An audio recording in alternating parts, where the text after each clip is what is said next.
বন্ধুগণ, একটা জিনিস লক্ষ্য করে দেখবেন, যে জিনিসটা তোমার পছন্দের আর ভালোবাসার জায়গা কখনোই ভোলা যায় না। আর টাইম যেন রেলগাড়ির মতন ছুটে চলেছে, বোঝাই যায় না কখন চলে যায়। আমি অরুণাচল প্রদেশের এই সুন্দর দিব্যাং সিটিতে 3 দিন ছিলাম।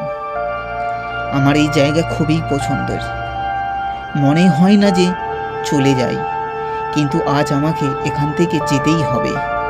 প্রায় 280 কিলোমিটার দূর রোয়িং সিটিতে। তো চলো বেরিয়ে পড়ি, রাস্তা অনেক দূর যেতে হবে, আজ প্রায় রাত হয়ে যাবে।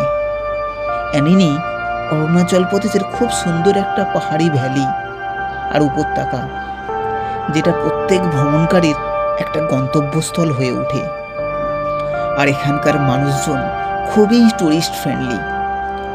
তো আজ আমি লোকাল মানুষের সাহায্যে নিচের দিকে এগোতে থাকব। জানি না কখন পৌঁছাবো, কারণ রাস্তা অনেক দূর, দুর্গম পাহাড়ি রাস্তা, রাস্তায় রিপেয়ারিংয়ের কাজ চলছে। এমন জায়গায় আছে যেখানে গাড়ি যাওয়া একটা বিপজ্জনক হয়ে ওঠে। সাবধানতা অবলম্বন করে এগিয়ে যেতে হবে। তো বন্ধুগণ, তোমরা দেখতে থাকো এই অরুণাচল প্রদেশের সুন্দর প্রাকৃতিক দৃশ্য। যদি তোমরা ভিডিওটাকে ভালো লাগে, অবশ্যই তোমরা লাইক আর কমেন্ট করে সাবস্ক্রাইব করে পাশে থাকেন।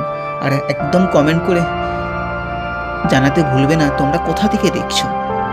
তো চলো পুরো ভিডিওটা দেখা যাক।